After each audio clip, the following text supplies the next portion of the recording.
first installment of the Philippines in Focus seminar series. This one is titled Exploring the Filipino Community in Melbourne in Australia. And this seminar series is an initiative of La Trobe Asia in its objective to engage the public in meaningful discussion and to deepen our understanding and knowledge of the Asian region. We would like to introduce first ourselves as your co-host for this session. I am Francis Soriano, a higher degree researcher in the Department of Social Inquiry in La Trobe University, Melbourne.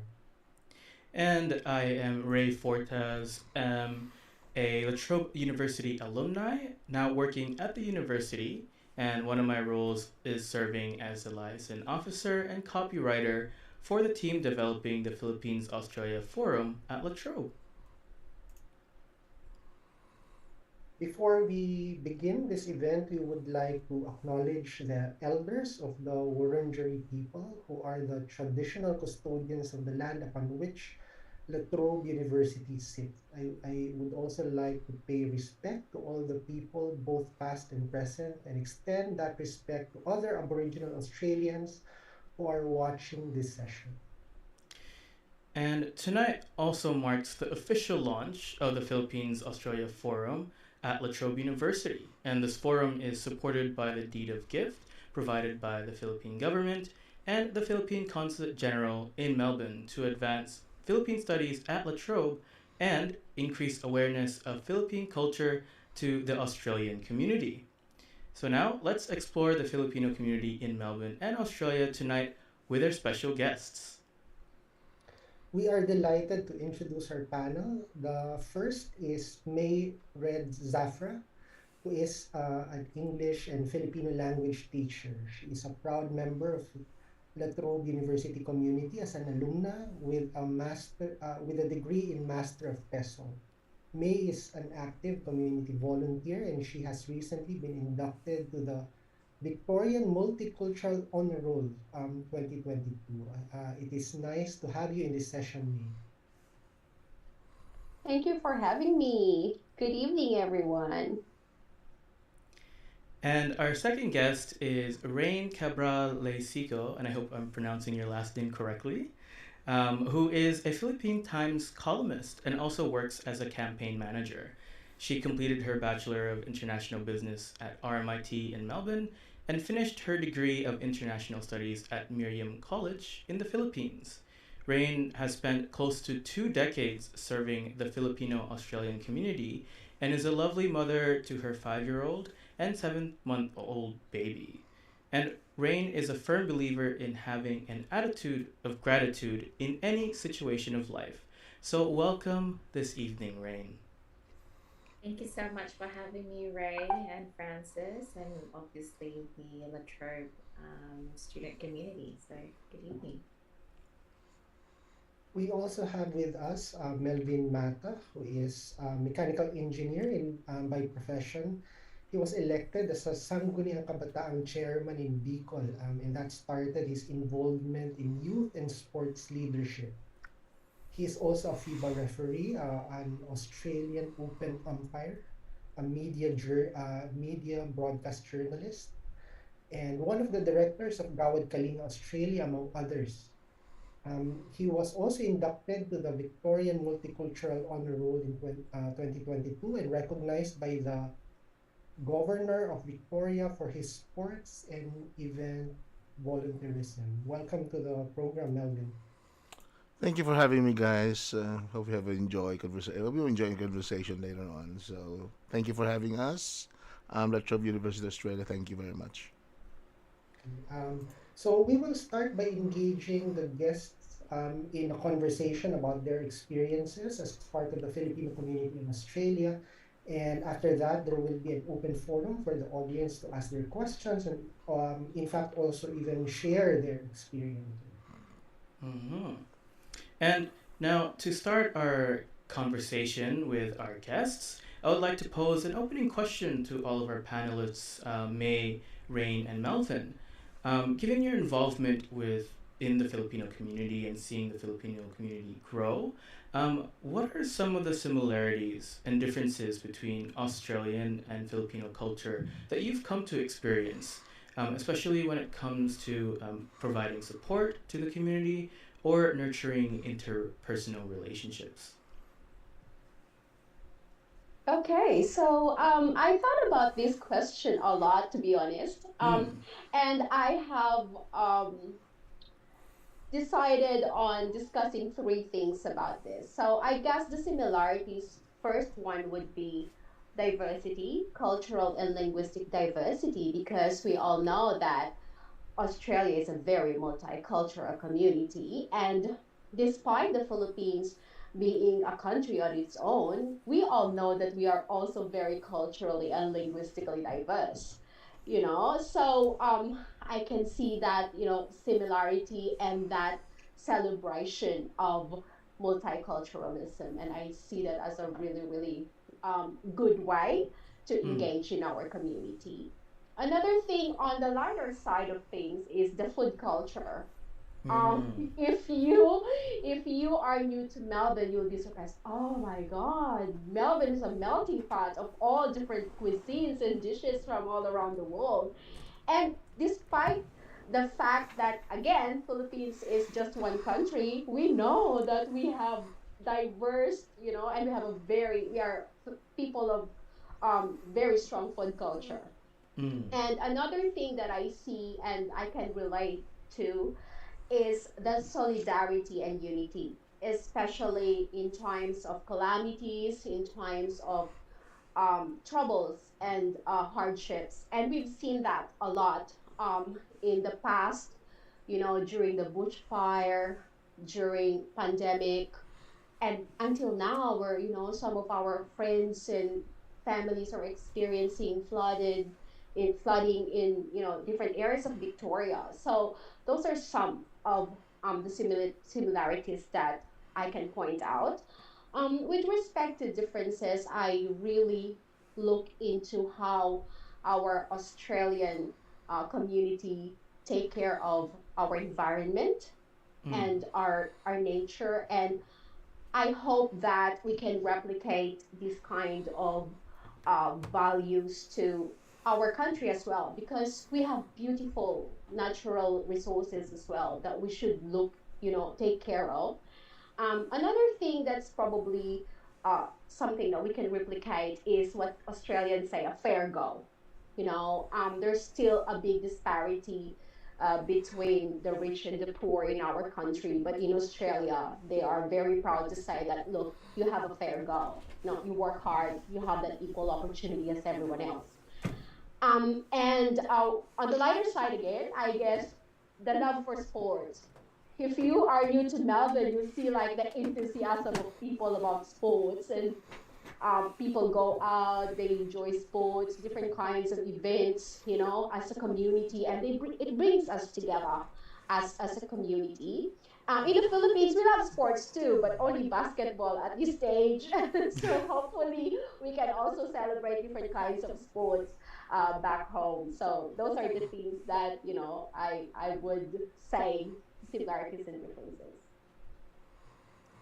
And yes, I can definitely agree. Even my first time coming into Melbourne, I was surprised by the amount of different options in terms of food culture, and I was like, "Wow, this is a Filipino's dream, being having so many options with food." And I like how you touched upon solidarity, because that is one thing I also noticed, how each both Australians and Filipinos have that kind of um, passion to help each other, and help each other, progress and support, especially when you're new here in Australia. Mm. Um, so yeah, thank you for those comments, May. Melvin and Rain, do you have anything to add? I think, right, just to, I guess, further expand on May's second topic there regarding just helping each other out, we actually did, I guess, the similarity sort of study regarding bayanihan in the Australian concept of mateship, which is sort of Mm, helping each other out. So it's very much a a strong point insofar as, and one of the key topics actually during the celebration of the Filipino and Australian Friendship Day that we had just this year. So to further expand on that, that sort of willingness to help one another is what is common insofar as two cultures are concerned. The differences I would think though is there's just a certain element within the Filipino culture that we're quite, our definition of family is quite broad in the sense Mm. of the word. So, you know, the grandparents and uncles and aunties, you know, generations on generations are considered what we call still a core family to a certain extent. Whereas with the Australians, it's really just your traditional mum, dad, or and child in that family. So I think with Kaizen and explaining that to him, because to the audience, I have a 5-year old, as Ray mentioned earlier. So it's really, I guess, broadening that concept and having him to understand both his Filipino as well as this Australian side as well. So I think that's been very helpful as part of, I guess, building a strong cultural foundation for our young ones here and having that sense of identity there. Mm. Yeah. Yes, and yeah, I agree. Like even just looking at when it comes to family reunions on the Filipino side, you Mm. can witness the huge numbers that come into these gatherings, and everyone just enjoying each other's presence. And you make a good point, Rain, and that's a very important um, way to teach the younger generation and your children in terms of being immersed in both cultures and learning the background of both cultures. So yes. How about you, Melvin? What have you noticed in the differences or similarities between the two cultures? I would just like to add on because I think Rain and May already have identified those similarities and differences. But I think on sports, especially on sports, we're all passionate. We're both passionate on sports, especially on our on our sports, basketball, and on the Aussie sides are cricket and the footy. And we're both passionate. Both cultures are passionate. As we have a bad example last time, I think 2 years ago when the Aussies visited in the Philippines, but we had a very tight and physical ball game of basketball in the Philippines, and it went off really a riot. And because of it, we call it passionate because we really don't want to. Our feelings are connected to the physical game, the physical sport, and Mm. that's the same with this with the Aussies as well. But evidently, in other fields, I think the Aussies are not. We are not evolving into Aussies. We are evolving into multicultural community, multicultural community, and I think it's not all about just for the Filipinos are adjusting or adapting to Aussie culture, but we're adapting to the multicultural culture as well. And the good thing with that is the Aussies are also adapting into multicultural level as well as you have seen. We have various have so many cultures here in Australia that should have been dividing us, but in the good thought because of the government's I think it's because of the government leadership that binding us all together, whether it's on a labor or liberal. I think they have the Mm. same programs and what you call of this principle on multicultural commitment. Because if the government isn't committed to become a multicultural society, then God help us. I think we're all going to to have riots in especially with religion. You know what I mean. Mm. So I think it starts with the political conviction of the government as well that we don't really need separation, but we need unity. And I Mm. think the Filipinos need to adapt more on the Australian attitude and behavior, especially on minding your own business. You know what I mean? Because we call it marites in the Filipino side, but that's one thing that we need to really get rid of. And the second thing is, I think, just have a fair go. According to me, even in the Philippines, you cannot see a 60-year-old still, you know what I Mm. mean, working in Macas or in an industrial company because of discrimination. And as if Filipinos are watching this here in Australia, our resumes, our CVs are not that complete like the ones that we have in the Philippines. Yeah, we don't need to really specify our age, our gender, our culture, and our face and our ages. So it's really we have an equal opportunity system here in Australia. I think that's the only thing that I can add on at the moment. Thank you for that insight, Melvin. And if I may, I'll ask a follow-up question because I'm really awed at how jack of all trades person you are, and it seems that you really take seriously your interests. And so, how does Melbourne or Australia help in keeping alive, that kind of attitude of just going for those paths?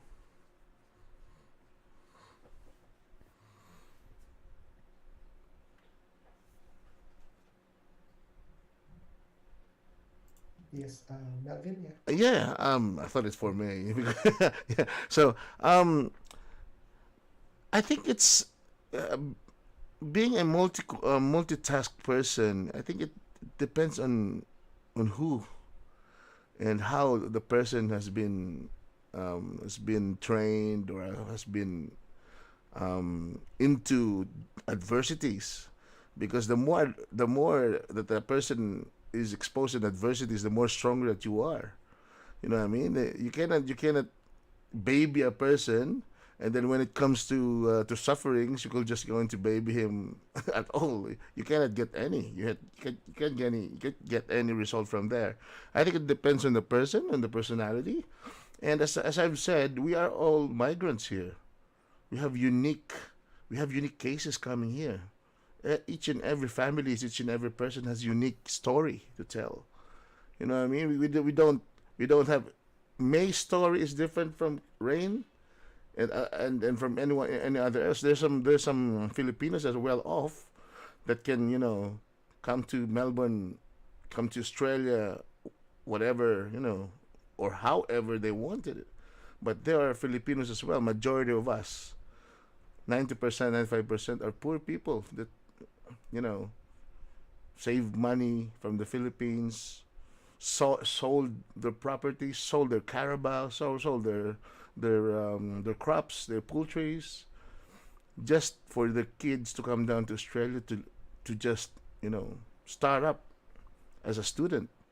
But we know that it's not the main purpose of being a student. It's migrating. So I think it depends on what case and how determined is a person, and why, and also how they wanted to come here. Depends on their determination, and it depends on their weapons as well. We are at war here. You're coming here prepared. You need to be prepared mentally, psychologically, physically, and most of all religiously. Because if not, you're just going to fail. I think you need to prepare, adapt, adapt in an early stage, and also get along and enjoy life. So I think that's one thing that I can um, that's one approach that I can give to the Filipino migrants at the moment. And thank you, yes, thank you for sharing that, Melvin. And it is true that everyone coming to Melbourne from the Philippines have their own unique stories, and go through different challenges and hoops just to start kind of from ground zero in a new country. Um, if Rain's still there, I wanted to pose a question to you. Given that you've been sharing a lot of stories from the Filipino Australian community here in Melbourne. So I wanted to ask you, having spent experienced Melbourne for nearly 2 decades, and first arriving as an exchange student in 2005, and then later completing your bachelor's of international business degree in 2009. How has your interaction with the Filipino Australian community helped inspire the stories you choose to share through your writing in the Philippine Times? Right. So I think just to touch on Marvin's earlier point, the fact that we're all migrants here says that we have our own unique stories to tell. So I've always, so the column, and thank you, that was quite an in-depth research, right, Thank you. into my background. So I've always, and to Marvin's earlier point, there has been a lot of personal struggles that I've experienced in my life. My dad actually passed away 20 days after I arrived in Melbourne as a student, and Mm. I'm the eldest of 7 kids. So there has been a lot that I had to sort of overcome to ensure that obviously my family, so my siblings, have a bright future as well. But I believe in always paying it forward and having a positive attitude. So now that 17 years on, my I've got my siblings here, and I've got a family of my own. I always now put it in my mind. Any sort of writing that I do, I always say, how can this inspire the younger generation, or how can this be something that potentially my son would read down the track and say, you know what, everyone has their own story to tell, and it's that inspiration behind that that can give people a bit more hope, regardless of what challenges they face. And in my time with the Filipino community, and it's a very vibrant community, we meet different people from all walks of life. Mm. And primarily, I don't know if the audience is aware, there has been such a big push of the Filipino food movement in Melbourne. Um, the pandemic itself has really distilled everyone's aspirations and dreams of where they want to end up, or how they want to direct their own lives. So in a sense, and obviously it was quite a trying and challenging time for us all with the multiple lockdowns. However, it's also served as a bit of a refining period for all of us. And when we do choose, and people actually put their hand up and say, I'm willing to share my story, and it is because of that that now people have come to a realization that life's too short not to worry about failure. Failure is part of learning, and that's the one thing I also want to add. There is such a strong, positive, and resilient core to the Filipino people. It is not. It is not a. It is not looking back and sort of whitewashing things or seeing things through rose-colored windows. No, we are a people who have gone through a lot and have just in. If you were to look at it from, I guess, a medical perspective, we are people with a very high pain threshold, in the sense that if we have a vision of where we want our life to be, and that is common through all the people that I've interviewed so far, and even within the Filipino community, if we have a vision and a strong sense of self and faith of what we want to achieve, it doesn't matter what things are thrown at you, or it doesn't matter if people say no to you to your face, or people tell you it's not going to happen. There is such a strong sense of self within the Filipino culture, within the Filipino soul, that you get to say, that's all right. I can find another way. I will pick myself up and I will start again. I will pick myself up, and it doesn't matter if you say no to me, I will find that one person who will say yes. I will find a way to make it happen. And that's what's really inspiring me as well, to continue to share those stories. Because you know what? You only will lose if you think you're going to lose. Everything Mm. else in that Filipino mindset is like, I'm going to get this done.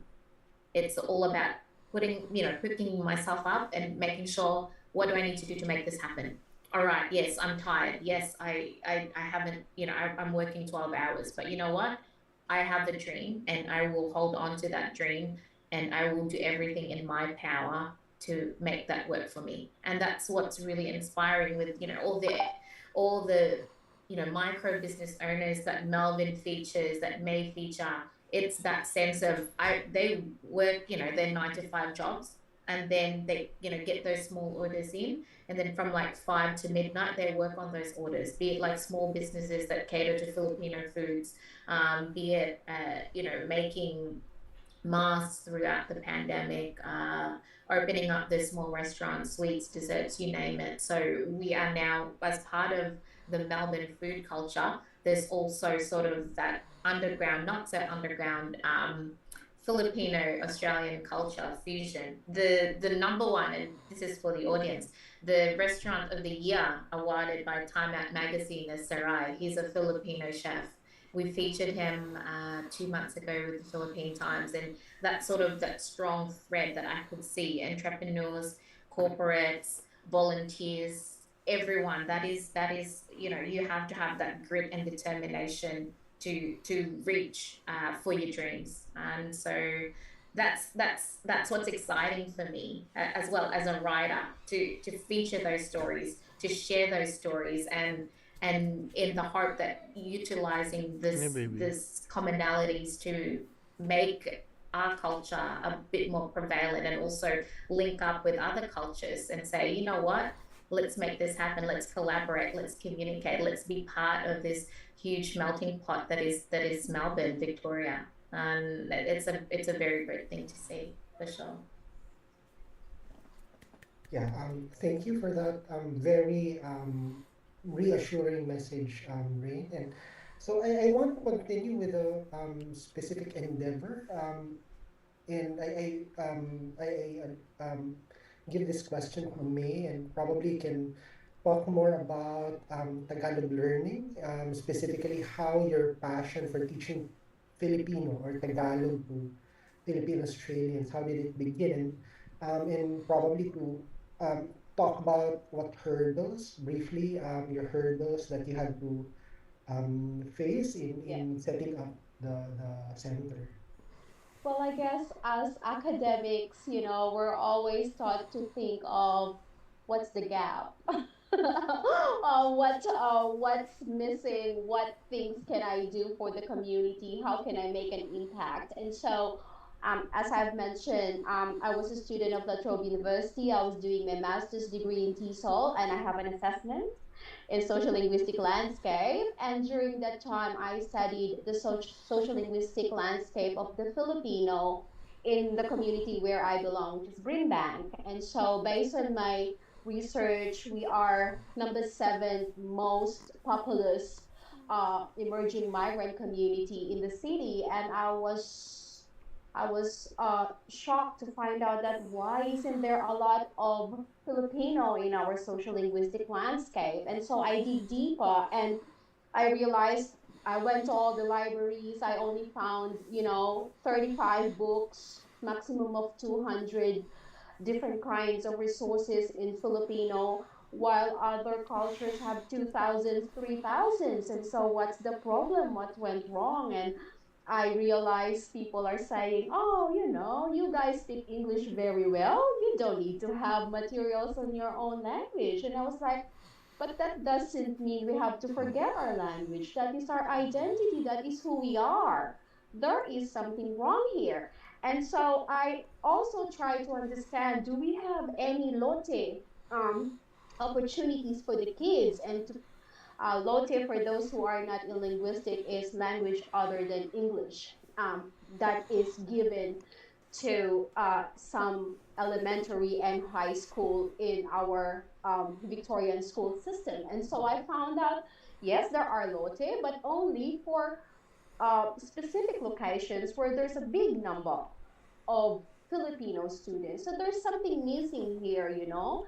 And so I did community consultation. I said, why are you not allowing your kids to learn Filipino? And I realized that a lot of our Filipino um, family don't know how important it is to actually be bilingual, or they don't have the time to do it. We are so busy, mom and dad working together. We need to pay all the bills, mortgages, everything.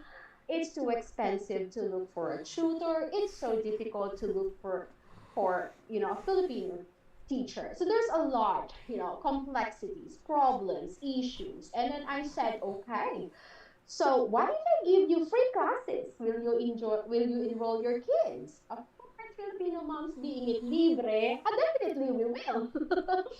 So I said, okay, what if I want to start teaching Filipino. And so Francis talk about the hurdle. There's a lot. Okay.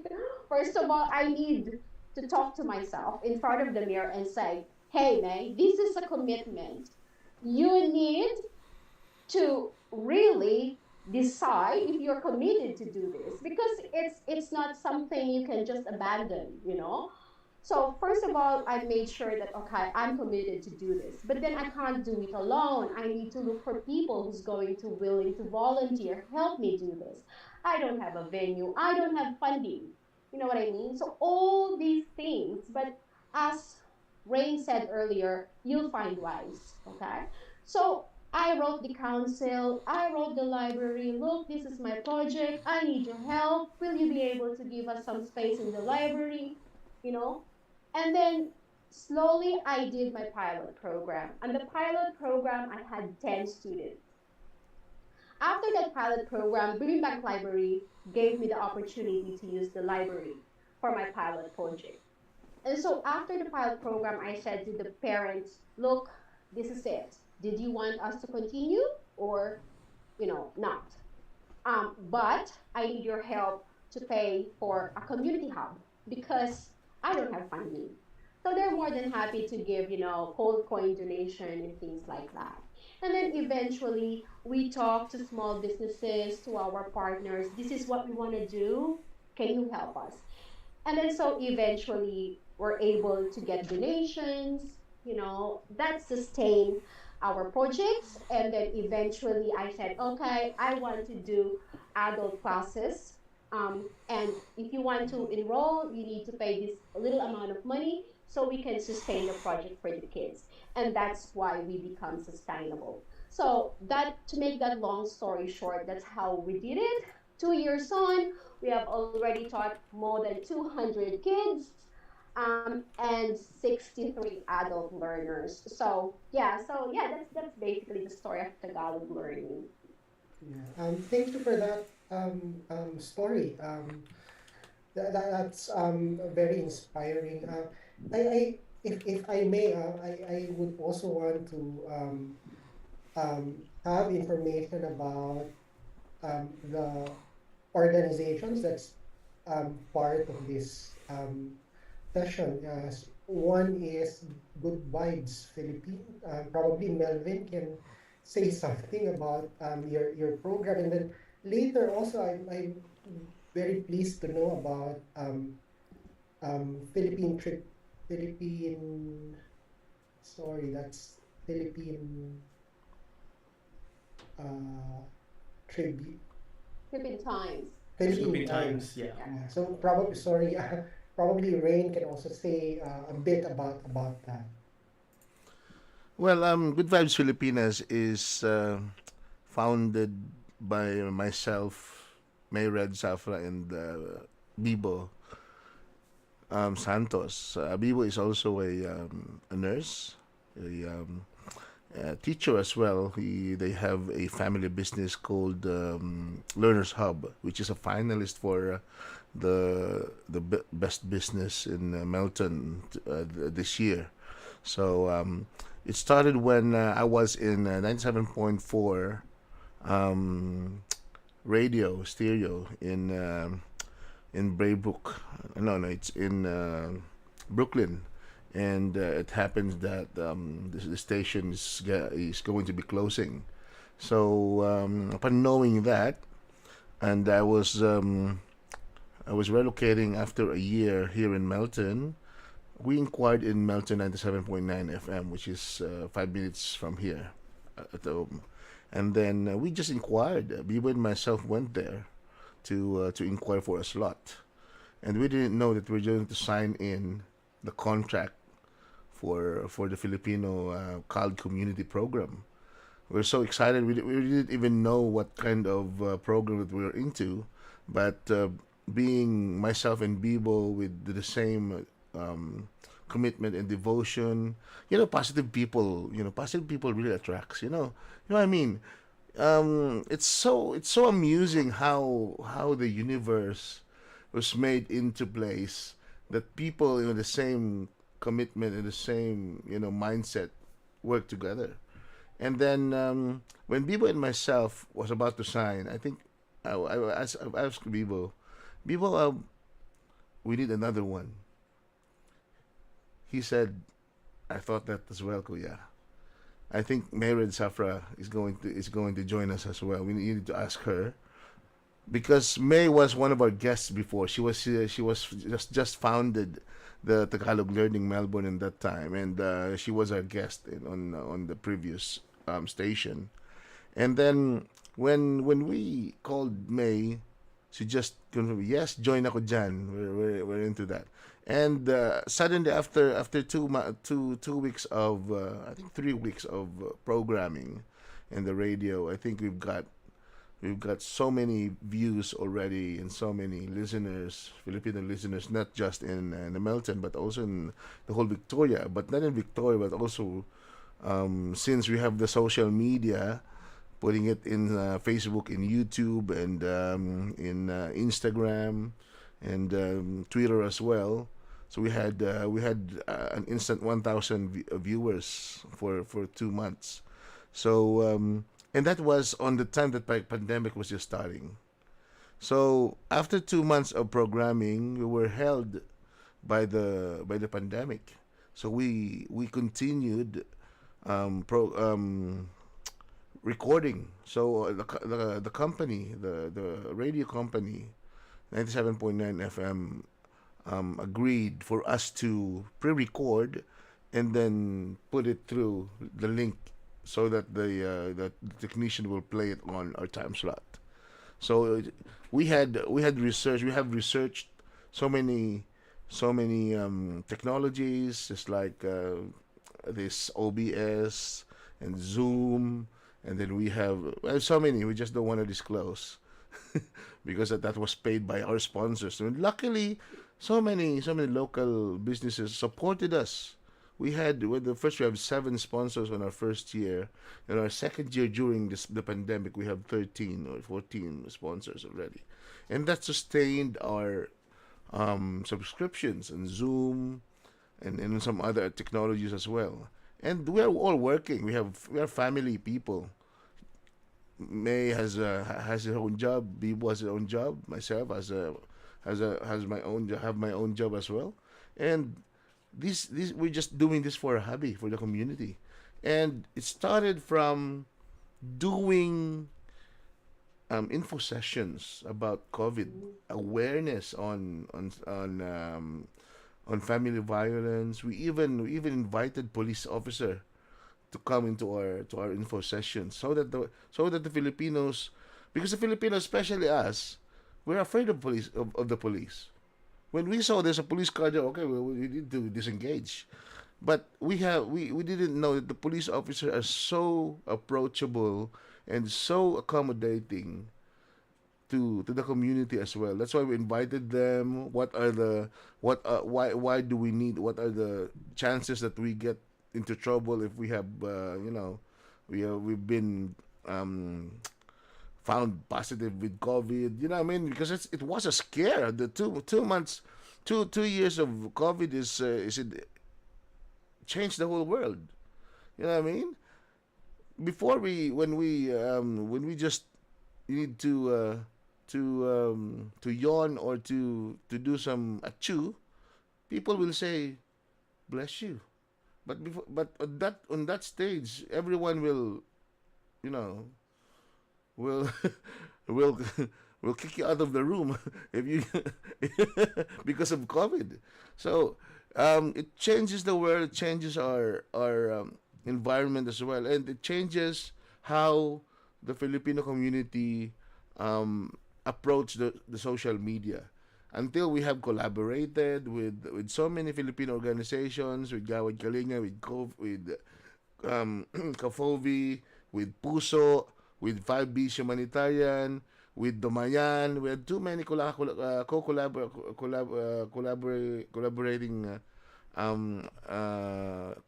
associations that we even send ourselves into trouble by, you know, giving support and even driving to to the patients, Mm. some foods and medicines. And because of that as well, because of the effort of Gawad Kalinga and the support of the Victorian government, um, the Gawad Kalinga was awarded with so many grants that supported the international students and the migrant community as well, even the visitors. So at that time, for the span of 2.5 years, the Gawad Kalinga and the Good Vibes Filipinas helped all of those patients um, with gift cards, Mm. Kohl's cards, so that they can just order online, and even by the support of Merchants Manila, Merchant Manila even Yes. delivered all of the Filipino foods and Asian foods to our patients. So Mm. because of that, we were. I think that's the reason why we got the award from from the Victorian Multicultural Commission last year because of that. And also before that, Mayora, we had our before the COVID before the COVID came. I think we had this um, bushfire. We had Yes. this Right. bushfire appeal. We Yeah. went with Gawad Kalinga and other associations. We went to the bushfire victims, Filipino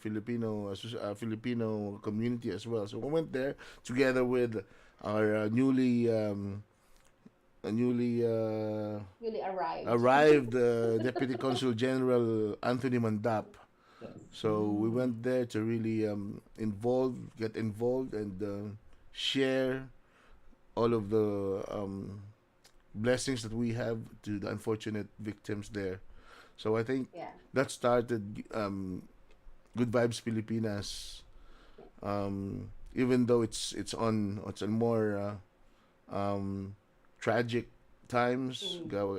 Good Vibes Pilipinas, Gawad Kaling and Tagalog Learning Melbourne as well Yeah. were there to support the Filipino, and not just a Filipino community, but the multicultural communities as well. Yes, So I I would think like also to add, Melvin, during the COVID times, Tagalog Learning, Gawad Kalinga, and Good Vibes Filipinas, we were working tirelessly to translate those important messages from the Victorian government into Filipino so that our Filipino community, especially the elderly, can have a clearer understanding of, all these patalastas, that the government is distributing to us. We also, with in partnership with through um, the help of Victorian government and in partnership with My Care Filipinos, us as volunteers, we also work as bicultural worker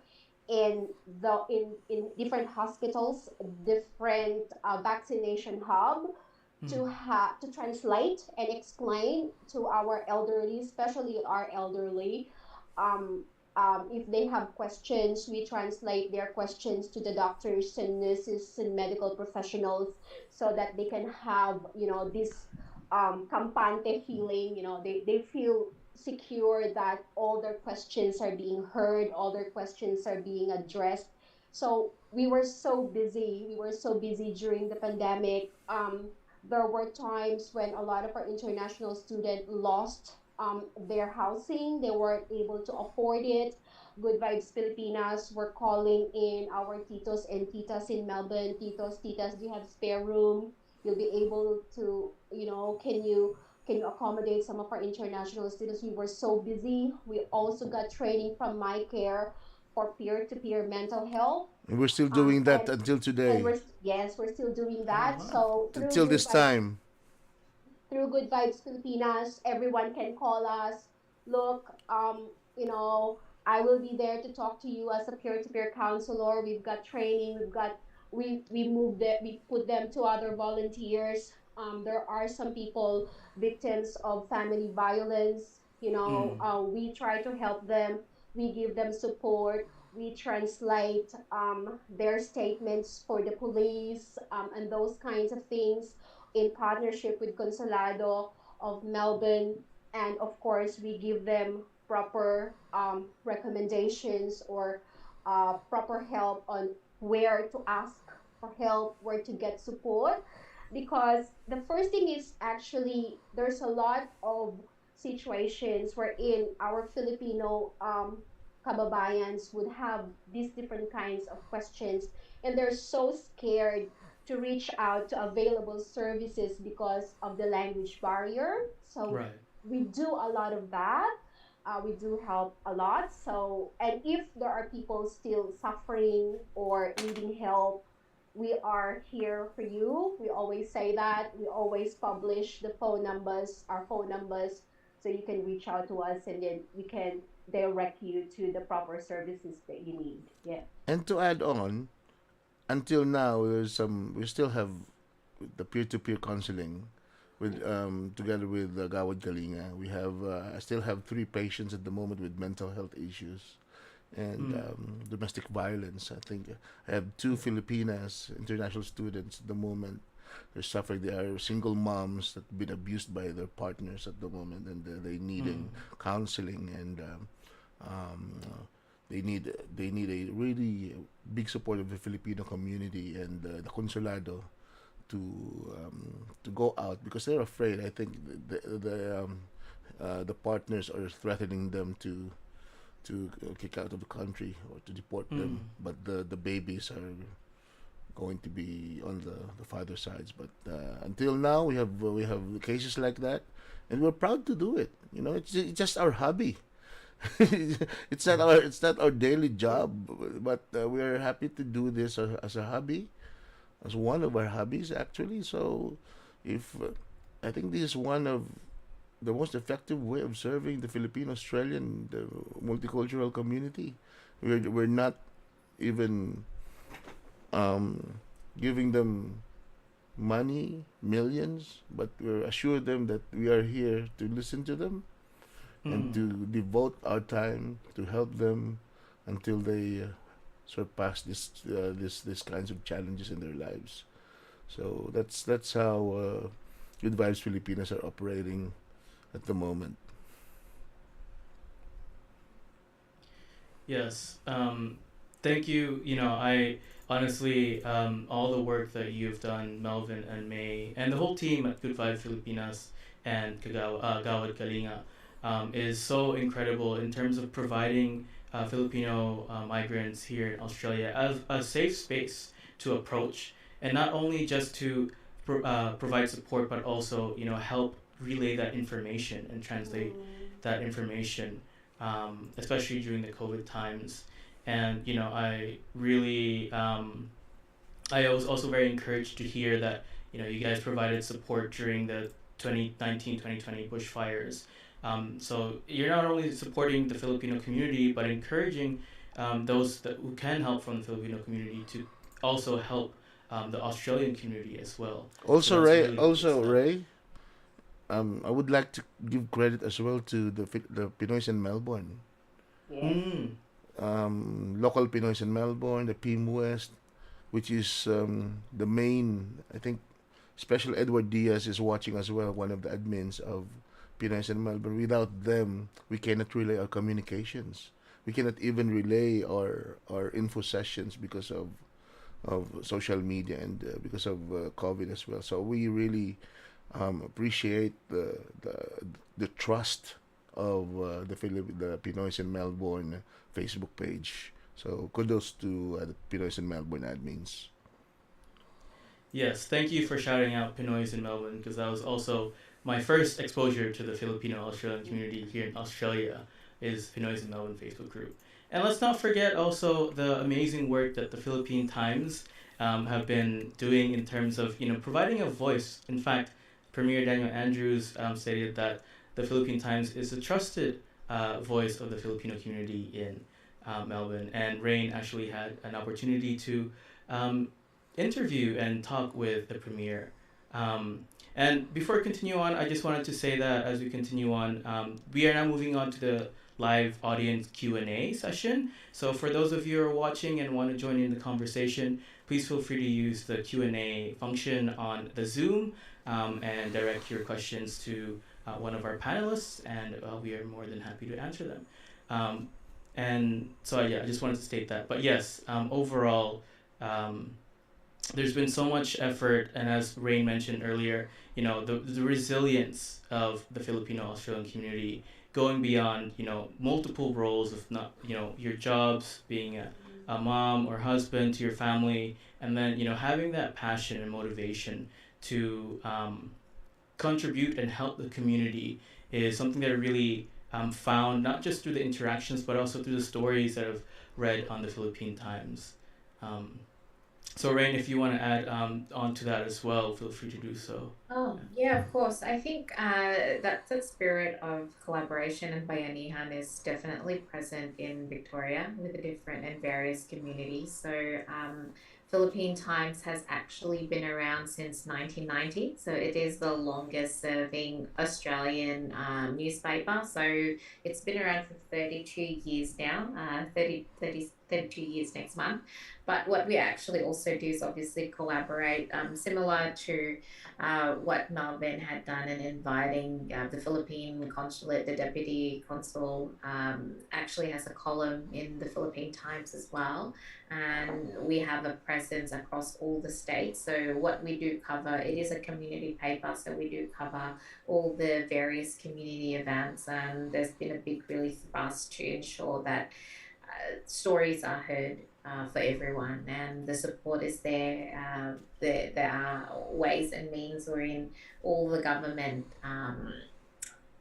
sort of updates we also presented, and just making sure that it's really about all working together to have that solid voice. So yes, it was an honor to interview the premier, and obviously he thanked everyone in the various Filipino organizations who just continue to do the good thing. All right, so that's really much all I can add to that. That the work still continues. The work is being done by volunteers, and it's really about that passion to serve and the passion to make a difference. That's common in all the panelists and all the community organizations that you see here in Melbourne.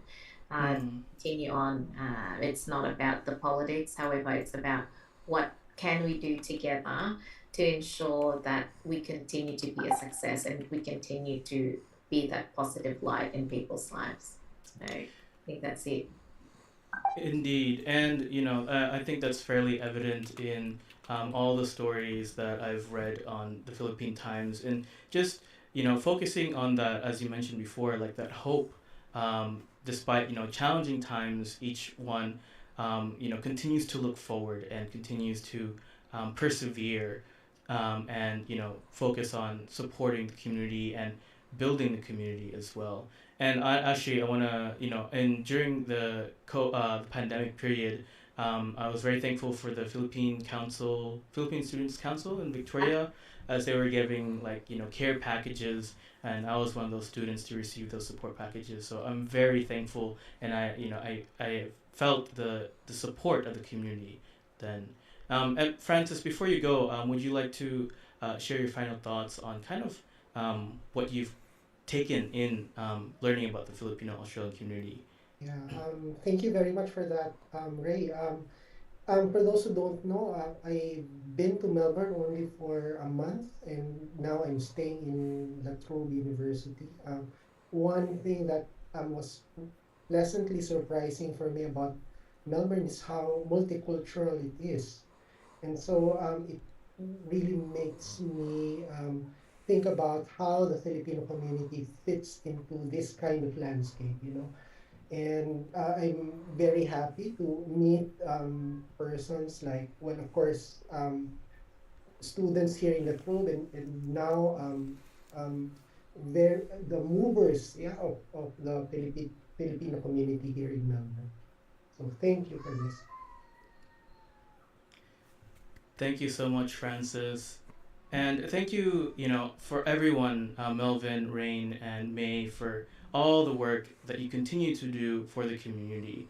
And looking like we only have a few minutes left, is there, what's your kind of, say, founding sentence that you would share to our audience to kind of describe and encourage people to join or be involved in the Filipino community?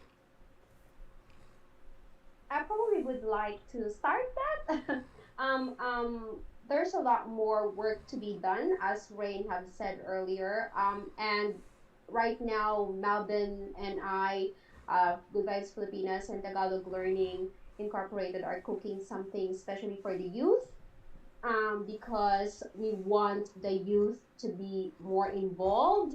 We want to bridge that gap, international gap, intergenerational gap among our youth and our elders, because that is very, very important, as well as the continuation not only of language but also culture and tradition. And we want to have more collaboration with the youth. So I am inviting all of you to join us. We are so happy to hear what you guys are thinking, how we could help the youth, not only the Filipino Australian youth, but the multicultural youth in Victoria, to work together into a common goal, and having more engagement with our um, young leaders, have more young leaders. Mm. That's really one of the projects that I am looking at in the next couple of years. Thank you so much, May. And we only have 1 minute left, so quick party messages from Melvin and Rain. Alvin, are you going first or? Okay, I'll go first. I think for us, there's always a spirit of making a difference that's common. That's a common thread. So if you feel the urge or the need to help out, just do so. I've always believed in paying it forward, whatever you have in life. It's always less for self, more for others, and that's the wonderful thing about being a Filipino Australian in Victoria. There's a lot of ways that you can help. So just reach out, as May and Melvin said. Philippine Times is always also looking for volunteers. So we are a community of volunteers, really. Yes, my last thoughts go. It's just for all the migrants there, the youth. Evil triumphs when good men do nothing. So always be part of the solution. That's one thing, and enjoy life. Um, get get away from toxicity. Number one is to preserve yourself as well. Mm. And if you want to serve the community, involve your families. It's good Mm. to involve your kids, your loved ones, your missus, your husband, your spouses to the community. In such, if you involve them, that means you're you are also involving some families into the group.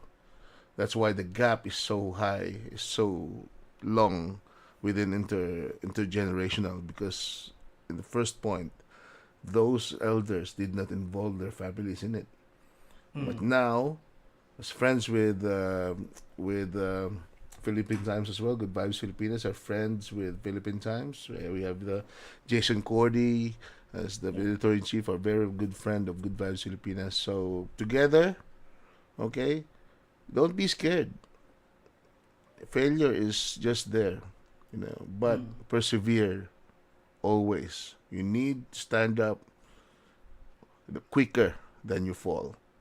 Mm. So I think that's the last word for me, Ray Island and May, Rain. Thank you very much, Diana, for inviting us here. Thank you, Melvin. And I think that that is one of the core aspects that I've come to understand about the Filipino Australian community here in Melbourne is that perseverance to continue on and despite any situation and work together and bring each other up. And so before we go, where can our audience find each one of you? Okay, so we have a Facebook page. So just look for Tagalog Learning Inc. So please join our group. We post there the links for our Saturday classes. For kids, we have classes for young kids and teens, and they are free. So please join us if you want to learn Filipino po. Yeah, looking forward to see you in class. So for us, as Melvin mentioned, so my editor in chief is Jason Cordy, and our publisher is Alice Nicolas, together with George Gregorio, who's one of the founding members of Philippine Times. So you can always find us in Facebook and Instagram. So Facebook, we're the Philippine Times Australia. So just like or follow. We are always pretty much really. Quite present in social media, and we have a monthly paper that's out already, so catch that in your local Filipino store across the country. So yeah, that's it. Yes, you can find us on our Facebook, YouTube, our Instagram, and also in TikTok, even in Twitter and Twitch as well. So just look for Good Vibes Filipinas. And also, you can visit our website, www.goodvibesfilipinas.com. And you can always look for us on Pinoys in Melbourne. If you have some questions, we'll pop out and support you at once. All right. Thank you, guys. Thank you so much, everyone. And thank you, May, Melvin, and Rain, for coming in this evening and speaking with us in this panel. And especially, I give my thanks to you, the audience, who heard our conversation and took part in our conversation as well. I also wanted to let you know that the webinar has been recorded, and if you've registered for this event, you will receive by email the appropriate links when they're ready. And also on our end, please follow us on Twitter at Path Latrobe for the Philippines Australia Forum and Latrobe Asia, or join our mailing list to find more details about our online events and activities. And before we go, I'd also like to share that we have our next Philippines in Focus session taking place on Thursday, 27th of October at 2 p.m. Australian Eastern Daylight Savings Time. So if you would like to join us then, I believe our links will be sent out for that Zoom session, and it is a free event, and you will get to hear about the Indian diaspora in the Philippines presented by Gilbert Jacob Q. So once again, thank you so much, everyone, and wishing you all a wonderful evening. Hi everyone. Yeah. Bye, Rain. Bye, Bye. Melvin.